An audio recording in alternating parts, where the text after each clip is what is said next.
Mit der Nummer 11, Beganovic, und in der 50. Minute, da kam dann Stimmung auf in diesem ausverkauften Stadion, als Nisch mit 1:0 in Führung. Der beste Angreifer bringt Radnički Nisch mit 1:0 in Führung, 5 Minuten nach dem Wiederanpfiff. Kluger Pass von Bojovic mit der Nummer 4 und aus Spitzenwinkel unhaltbar für Stein. Schießt Beganovic zur 1:0 Führung.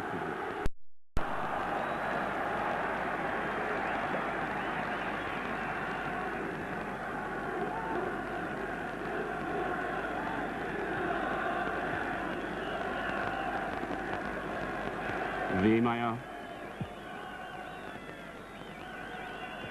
der sehr gut flankte. Auf der linken Seite ähnlich wie Kals, zweikampfstark, trickreich. Sehr schöne Flanke nach innen und Thomas van Heesen ist da. Die 57. Minute, der Ausgleich für den HSV. Nur 7 Minuten nach der Führung durch Radnički Nisch gleicht Thomas van Heesen auf. Der 20-Jährige, der auch am vergangenen Samstag beim 3:1 Sieg in Gladbach ein Tor erzielt. Schön die Einzelaktion von Wehmeyer und der unhaltbare Kopfball von Thomas van Heesen. Wir sehen dieses Tor noch einmal aus einer anderen Perspektive. Mit sehr viel stärker, und da fallen ja oft überraschende Entscheidungen. Obradovic, der Kapitän, noch immer Obradovic, setzt sich durch und er erzielt in der 78. Minute das 2:1.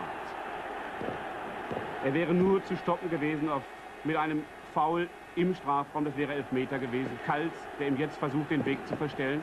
Von der anderen Seite kommt Hieronymus. Obradovic ist durch und nicht zu erkennen, ob Jimmy Hartwig den Ball noch berührte. 2:1 also in der 78. Minute für Radnički Nisch durch Obradovic.